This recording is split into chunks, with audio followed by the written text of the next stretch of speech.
Hey there, thanks for listening and welcome to the Marketing Matchmaker podcast. If you're looking to grow your business, increase your revenue, and scale your impact, all while staying true to who you are and the people you serve, this is the show for you. I'm Jennifer Tamborski, digital marketing strategist, fractional CMO, and founder of Virtual Marketing Experts. My team and I work with 6- and 7-figure coaches, consultants, and online entrepreneurs who are tired of playing the guru game of one-size-fits-all marketing. They're ready to create a business and marketing strategy that actually builds relationships with their ideal clients, creates massive shifts in their business, and rapidly increases their revenue. As your marketing matchmaker, I'm going to help you find the perfect marketing match for you. This show will teach you how to reach your ideal client, connect with your audience, build that perfect relationship, and generate more revenue. All through a process I like to call dating your ideal client. Now let's go have some fun. Hey there, everyone. Welcome back to the Marketing Matchmaker. I'm your host, Jennifer Tamborski, and I am super excited about today's show. As you know, I love working with coaches, and one of my favorite things to do is talk to successful coaches about how they got to where they are today and to provide you with amazing content about how you can use their services to grow and scale your business. Today, I have Tiffany Hoeckelman on with me. So Tiffany is committed to helping her entrepreneurs create an amazing business that impacts their world. She started in 2010 as a virtual assistant and freelance graphic designer. Tiffany witnessed businesses undermining their success with poor graphic design. She soon recognized that small business owners needed to help discovering their identity. And her secret for systems ensures her clients deliver on their brand promise. Driven by this mission, Tiffany built the virtual branding agency Lone Orange, offering branding and system development consulting and coaching. Thank you so much for joining us today, Tiffany. I am super excited about today's topic. Jennifer, thank you so much for having me. This is an honor and I'm excited too. So you have a saying, brand your purpose and live your brand. Tell me about that. Yeah. So as you said in my introduction, so I'm a graphic designer by training, and I've done that for many, many years. And I actually started as a virtual assistant and then got back into my graphic design, really just helping small businesses kind of create that brand. Which is their logo, their website, their sales material, all that kind of pretty stuff, right? And I love that. But one of the big things that I was seeing is that my clients would take their logo and love it, but not know how to breathe life into it. They didn't know how to make this brand that we just defined, that we created for them, that they love, and how to make it like tangible, how to make it real in their business and grow their business with that. So over time, what I recognize in my own business, honestly, as well as what I was seeing in my clients, is this need for the brand identity, even more than just a pretty logo, but the understanding of their essence, the depth of who they are, their real identity. Then being able to communicate that successfully and compellingly to attract the right kind of people, the people who actually aligned with them that they can actually help. And then the secret sauce to this whole thing is really being able to live that out and give their clients a client experience that mirrors what they say they are and who they say they are, and then have the processes to documented processes so that that brand promise is delivered on time and time again, no matter who's doing it. So even as solopreneurs, we can actually hire a team to do it our way and still make sure that our clients are experiencing our brand the way we want it to be. And that's the magic in the idea of living your brand. I love that because it's so true, especially as coaches start to scale their business and they start bringing on those team members, really having those processes in place helps to allow that customer experience, which really that's what we all want, is a fabulous customer experience. Right. And we don't That's have to do really it what brings all. them back. Yeah, I mean, it brings them back time and time again. Yeah. They refer you because of that customer experience. So when you talk about creating that powerful brand identity, how do you go about helping your clients do that? Sure. So we dig in a lot of different areas. So usually a client will come to me and say, okay, Tiffany, I need a logo. And I'll say, okay, well, what do you want to communicate? And I don't know. So that's where we really start is digging in and looking at things like your why. And I know it sounds cliche and everybody's talking about your why, but truly it's about what is driving you and this business that you're creating to um, to do what you're doing, to make the impact in the world that you're making. What is that driver for you personally as well as for your business? And then we look at things like your brand story. What's gotten you to the place you're at, why you're doing what you're doing. And then we look at things like your core values as a company, your company personality, like how people actually experience you. What are those characteristics that they experience of you? We look at who that ideal client is. And again, that ideal client, as you well know, is who you can best help, who you enjoy working with so that they don't suck the life energy out of you, and that are willing to pay you what you're worth because they understand the value that you're bringing to them. So by attracting those right clients, you're obviously going to love your business that much more. So that all of that gets packaged into what I call your essence, and which really is your brand identity. What's interesting is that also becomes your culture. So as you start growing, even as a solopreneur, you have a culture in your business. And as you start growing and you're looking for people to join that business, that same brand identity is also your culture. So you're looking for alignment with team members and clients. So that's why I feel like that is the number one most important thing for business owners to get clear on is that brand identity, because it influences everything in your business. What I love most about that conversation is the idea that your brand is more than your colors and your logo. Yes, that's important. As a It graphic is. designer, that's important. It is. I mean, it is part about, I always call marketing an art and a science. And then that's the Mhm. art of marketing, right? It's those Yeah. colors, those logos, those images, Mhm. the message. Those are all really important. And it is really important to understand that the brand is more than that. Yes. Yes. And those colors and fonts and styles all come from somewhere. It's not as simple as, well, my favorite color is purple, therefore my logo is gonna be purple. Like it's actually because the color and the fonts, there's a psychology behind all of that. So, and there's a visual communication. My degree was actually visual communications. And so it is all about how are we communicating visually? And that all comes from understanding your essence and understanding what it is that you're trying to communicate. So that, I mean, that whole understanding of branding, like you say, is so much bigger. And then being able to deliver on that, so that's what people are experiencing. And if you don't have that base understanding, either what you're communicating or what people are experiencing will be blah and boring, or it'll be confusing, or it won't resonate. Like what you're saying is not what they're experiencing. So it's a whole process that you've really got to think through so that you have that solid foundation so that you can grow. Yeah. Let's talk a little bit about the culture, right? Because as you said a little while ago, you're even as a solopreneur, like Mhm, you're building a culture in your mhm, business when you're looking to scale and grow. mhm. How do you go about connecting your brand to that culture? Ooh, that's a fun topic. So, if culture is the commonly held beliefs and behaviors, characteristics of a company, right now as a solopreneur, that's all one and the same. It's just who you are. As you start thinking about growing this company, and let me just clarify that growth can be however you define it.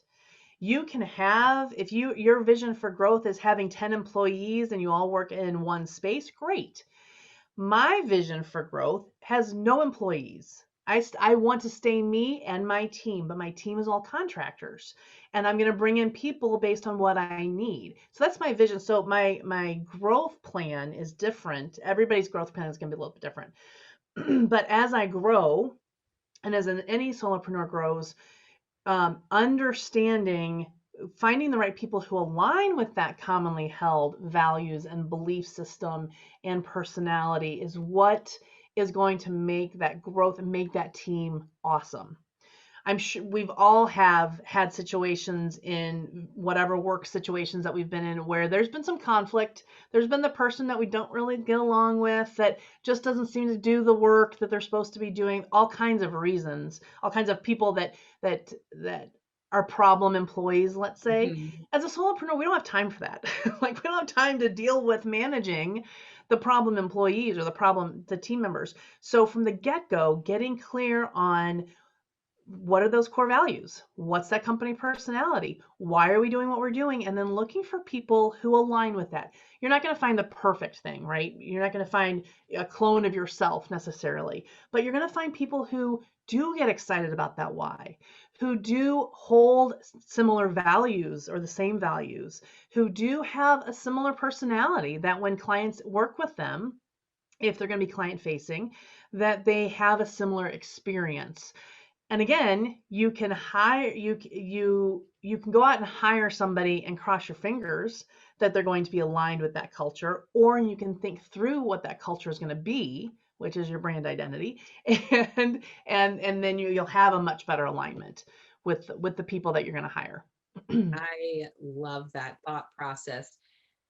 How does, I mean, your brand identity, I think brand identity and culture, most people think are two different things, right? Mhm, They don't necessarily think that about that integration between the mhm, two.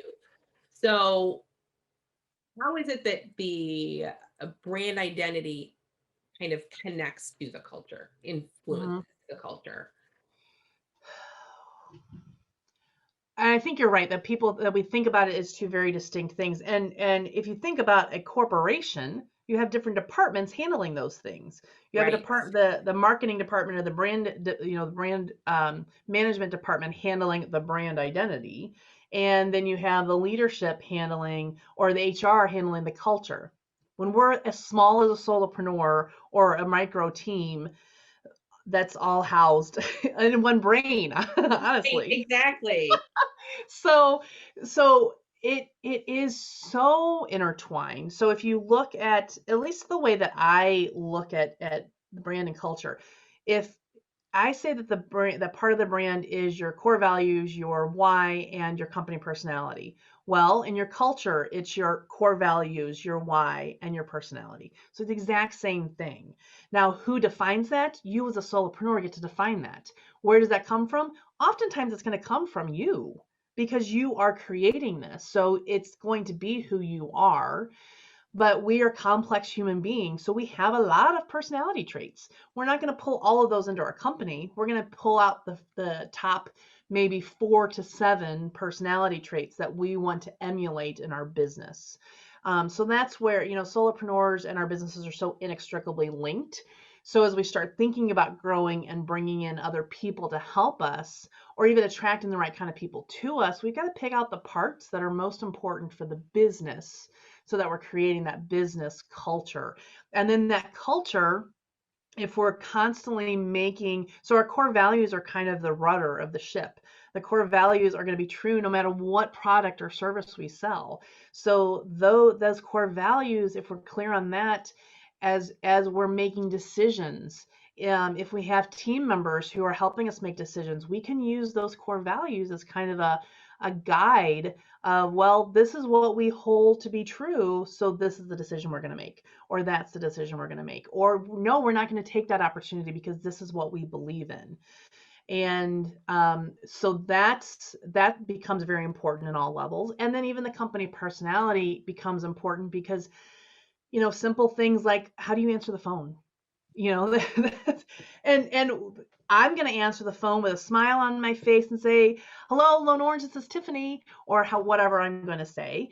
But if I hire, say, an assistant to answer the phone and she's like, yeah, whatever, like that's very different feeling. So it's one of those little details, but if I want my clients to experience my company in a certain way, then I'm going to use that company personality to define the type of person I'm looking for and then how I want them to behave when they're working with clients. I love that. We've been talking a lot about building teams, right? When, for your clients at least, when do they come to you to start looking at that kind of thing? When's a Mm-hmm. good time to start building a team? When's a good time to take that culture outside of just yourself and start, Mm-hmm. forming what's next? Right. So oftentimes my clients come to me saying, "Okay, I'm ready to grow a team," and they hear that I help people grow teams. I don't actually help people hire. I just help you get ready to do that because scaling, one of there's lots of ways to scale, and one of those ways to scale is to start bringing more people. And so I help you prepare for that. Um, Now, so when is the right timing?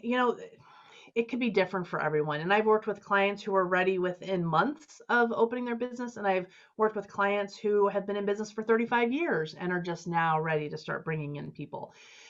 Um, and everywhere in between. So I think that it becomes the right time for you when there is more than you can do yourself, when you want to have more impact and you want to start reaching more people with your message and with your product or your services, when you want to start reaching that, there's a capacity, there's a limit to what you can do.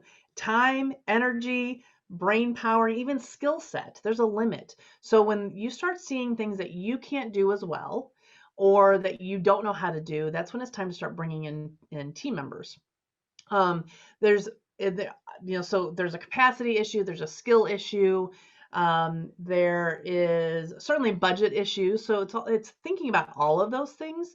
It's also thinking about what level of person do you want in your business, because there's even various levels of the type of person that you bring in, all the way from employee to somebody to do just kind of the tasks, just kind of deliver on specific tasks, repeatable tasks are easy to do. Do you want somebody more professional, like you, like coming in to do your marketing for you, or do you want a trusted advisor? My virtual assistant is my operations manager, and she's a trusted advisor. She's a contractor, she's not an employee, but she is still a trusted advisor. So there's even levels of types of people you're going to bring into your business. So even just being aware of what are those things that you need to get off your plate that are keeping you from doing the awesome work you're meant to do, and when is that the right time to delegate. That is, I love those points. I always think, when your capacity is out, it's time to start.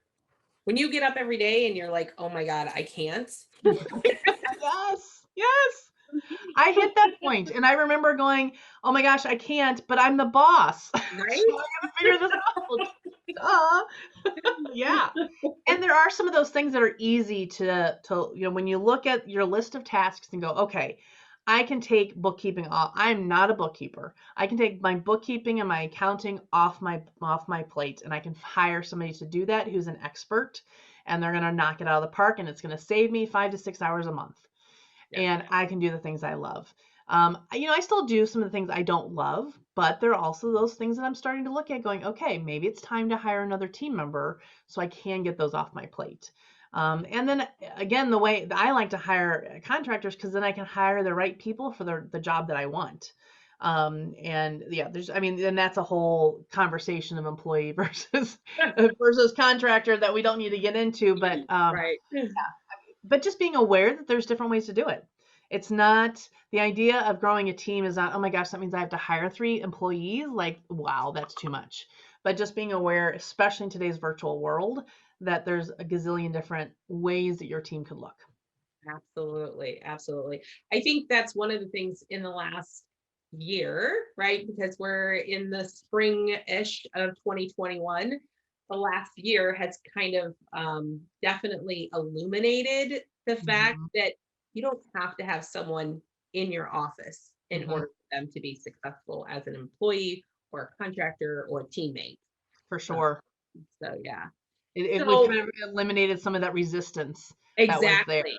Yeah. Absolutely. Yeah. Absolutely. Which I is know good for there's people like us. well, and it takes less explaining then, right? I mean, I don't know about you, but for years people are like, how do you work from home? Like, what do you Right. do? Right. Now everybody's working from home to kind of Right. get an idea of it. Right. Nobody ever wanted to So meet by Zoom, and now everybody's willing to meet by Zoom. I love it. exactly. That's the best part. So speaking of that, right now there's a lot of what I call reluctant entrepreneurs entering Mm, into the workspace, right? mhm. For whatever reason, their job isn't there anymore, and they're looking for another way to go about it. So, do you have some advice for them, for those people that are in infancy stage of their business, whether it's for Mhm. branding or for team building? What kind of advice would you give to them? Sure. Oh gosh. So there's so many factors that would play into that. Obviously, do they really want to do this long term? Like, is this going to be a passion project, or is this I got to pay my bills kind of thing? Um, if this is a passion and this is, you know what, the time is just presenting itself. I've been wanting to do this for years anyway, but this is something I know I'm good at and I can do. Great. Then you have a purpose for doing this. Let's do this. And I honestly would say you start with the same foundation, the same four pillars that I talk to people all the time about, and that's starting with your brand identity, and then your message, and then your client experience, and then your systems. Even if you have no intention of growing beyond yourself for the next 10 years, understanding all four of those pillars, even the systems, will just make your life so much easier. But starting with square one, getting clear on your why, your brand story, your company personality, your core values, your ideal client, all of those are kind of the basics for everything. And I guess the other advice, especially for a newbie, it will evolve.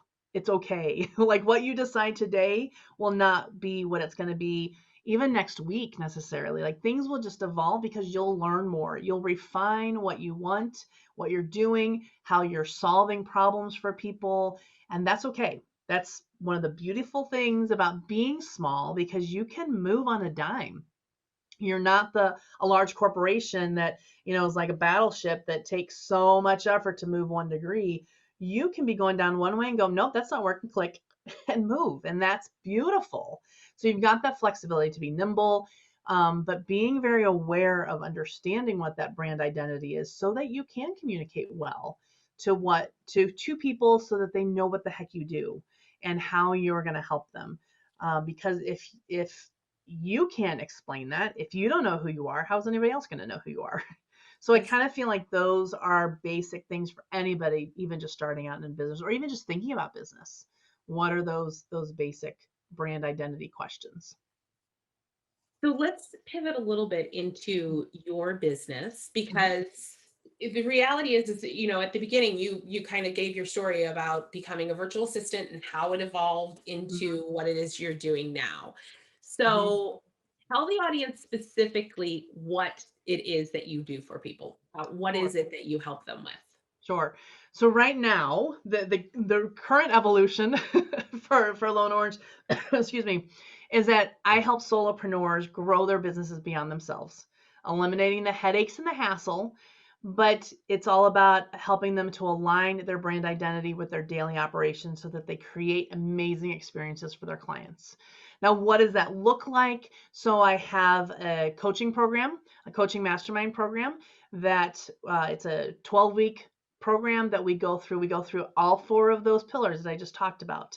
I also have some smaller classes, like just kind of mini courses that they'll delve into little aspects of those. I do have the original side of Lone Orange, which is the brand agency, and so we still the graphic design and the website design and all those kind of things, and that's still very much a part of who we are. But what I have found is my evolution is that how much I love the branding and helping to pull out of people, extracting from people really who they are. So for people who think, yes, I need to understand this and I need somebody to walk alongside me and show me the way, show me how to figure out what's already inside me. I believe that your brand identity is already there. Like it's there, but it gets mixed up in all the other stuff in our brains. So it's the whole process is about extracting the gold nuggets, the brand gold from out of your brain, and being able to put that in a cohesive document that then you can share to other people. And so that's what that whole process that I take my clients through is designed to do, to prepare them to be ready to scale. That is awesome. And in reality is especially when you're first starting out, but whether you're first starting out or 5 years, 10 years down the road, sometimes going back to the beginning, back to the basics, is Mm-hmm. going to help you with that next evolution, whatever that evolution looks like for you and your business. Mm-hmm. For So, sure.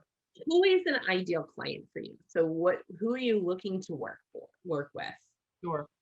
My ideal client are mission-minded, service-based solopreneurs.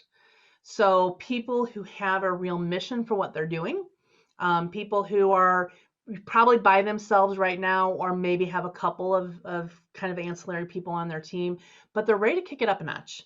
They're ready, they realize that it's time, they have had some success and they know that what they're doing is good, and now it's time to reach more people. So they're ready to scale. And not just growing, but like they're ready to scale and actually expand their reach. Those are the people that I can help the most, because I can help make sure that they've got that foundation to be ready to scale, to do that. Awesome. And virtual service providers is even better, because it's so easy to connect then. Very true. So, Yes. well, and here's the reality, we're all virtual. If we're not online, we're not digital. Whether we're working virtually or not, having a digital presence online is essential. Mm-hmm. And you and I both know that when you're scaling your business, having someone working for you virtually is a whole lot easier than opening up Mm-hmm. an office someplace and Mm-hmm. going in there every day and having an employee. And cheaper. And Just what you cheaper. say with overhead. Yeah. Yeah. Absolutely. Yeah, for sure. And getting the right people who align with your business, so that you don't have all the headaches and hassles of putting out fires all the time and hand holding all the time and everything else. It's so true. And it's possible. I think that's one of the things that to get across, besides the brand identity, the growing of your team, one of the, I think, really essential things is it's possible. It's really Mhm, possible to grow a really well established brand and team mhm. virtually, Yeah, online, digitally, it is. without those big brick and mortar expenses. So Right. In my previous job, I had grown to manage 12 people by the time I quit, and I hated it. Like, I hated managing people because, well, for a lot of reasons, but like, so when I started my business, I said I do not want anyone else in my business, period. Like, don't talk to me about anybody else. I'm just gonna head down, get the work done, serve my clients, until I realized. And I remember there was a very distinct moment. Somebody said to me, well, congratulations, Tiffany, you've created yourself a job, not a business. absolutely. And at first I was furious, because I was like, no, I'm going to do this. I'm going to be successful all by myself. And then after I calmed down a little bit, I realized that they were right, because I had hit that capacity. I could only do so much. I wasn't making as much as I thought I could, but I couldn't work any harder. I was newly married, and my marriage was already struggling, because all my focus was on my work, and that wasn't good. So and so then I set out on a journey, because I also had no idea how to grow a team then. So then I set out on a journey to try to figure that out. And I remember two people specifically who I was trying to grow a branding agency at that point, with team from all over the place. And two people I remember having networking meetings with, and like, oh yeah, I tried that. It didn't work. I quit. I went, so luckily my stubbornness kicked in, and I dug in my heels more. I said, I'm going to figure this out. And so I did. And I have a team that I love. Half of them, most of them, I've never met in person, because they're all virtual. They're all over the country. So I love that. And I will say, I mean, the world has evolved into a much more virtual friendly. So there's a lot of the softwares and communication softwares that we can use to stay in touch, but it is possible. And really, anything that you imagine as far as your team structure is possible. There's ways to do it, and that's what's so exciting about what the world we live in now. Yeah, absolutely. Absolutely. I am excited to see the next couple of years. There are a lot of reluctant entrepreneurs entering into the force, the virtual world. And I'm excited to see that growth and change because that's Mhm. when innovation comes, right? Yes. When Yeah. you are forced to, just like you did with your business, when you're forced to figure it out, that's when the Hmm. innovation comes. So, Hmm. so yeah, it's exciting. It's an exciting place to be right now. It is. I know. I love it. So, if someone wanted to connect with you, what would their first step be? Sure. So obviously you can go to my website, loanorange.com. I'm also go live. If you want to just kind of get a sense of my personality more than be on this interview, I go live every Thursday morning at 9 a.m. on Facebook. So you can come check that out. I usually do some sort of little teaching or some kind of learning, all based on solopreneurs and what we're going through in our businesses. So that would probably be the quickest way, yeah, to get a hold of me. Awesome. So I will have Tiffany's information in the show notes below on how to connect with her. Thank you so much for joining me today. It's been so much fun to go over all of this for the audience. It has been my pleasure, and thank you so much for the opportunity. It's been fun. For those of you that are working on your brand identity or looking to scale your business and not sure where to start, Tiffany's a great resource for you to reach out to. So I encourage you to do that. Thank you for listening to the Marketing Matchmaker podcast. If you enjoyed this episode, I would love to hear your feedback. Please head over to iTunes and leave a review so we can hear from you. And if you are a coach, consultant, or online course creator who are looking to grow your business, increase your income, and scale your impact, connect with me at yourmarketingmatchmaker.com. I look forward to hearing from you.